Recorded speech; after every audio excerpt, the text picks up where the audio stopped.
Ang unang requirements ay na-secure mo syempre mga local clearances muna.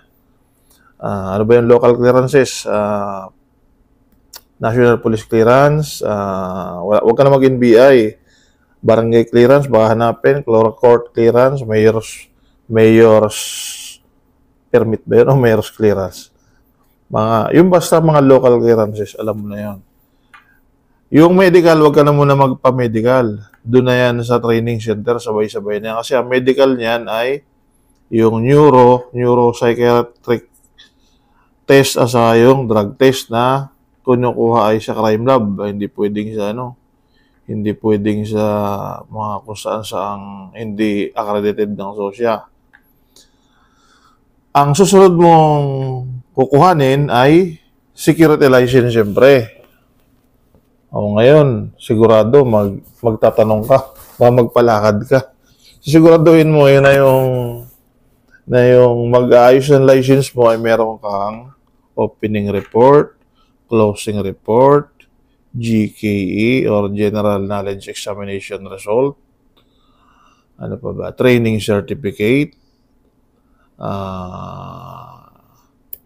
gun safety seminar, yun na yung firing. So yun yung mga requirements para makapag-process ka naman ng license. Tapos dadalhin mo dadalhin ng training center dun sa SOSYA office sa PNP Krame, kung taga saan ka man. Pero mas maganda kung sa Krame ka na maglakad para mas mabilis mag-ayos. Kasi pag sa mga probinsya, baka abuti nga 6 months, hindi ka pa naka-duty. Pag may license ka na, syempre, ang kailangan mo dyan, ay teka lang, may babalikan tayo. Yung basic pa lang mga requirements. Must be graduate ng senior high school. Sa ngayon at ikaw dapat ay 22 years old, 21 pala yata, 21 years old, yung pwede nang humawak ng baril.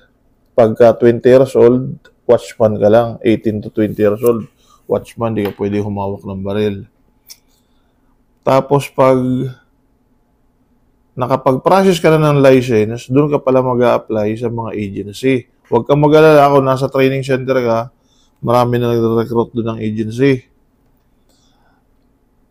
Pag ang height mo ay 5'6", at pag nagsapatos kayo maging 5'7", pwede ka doon sa mga doon sa mga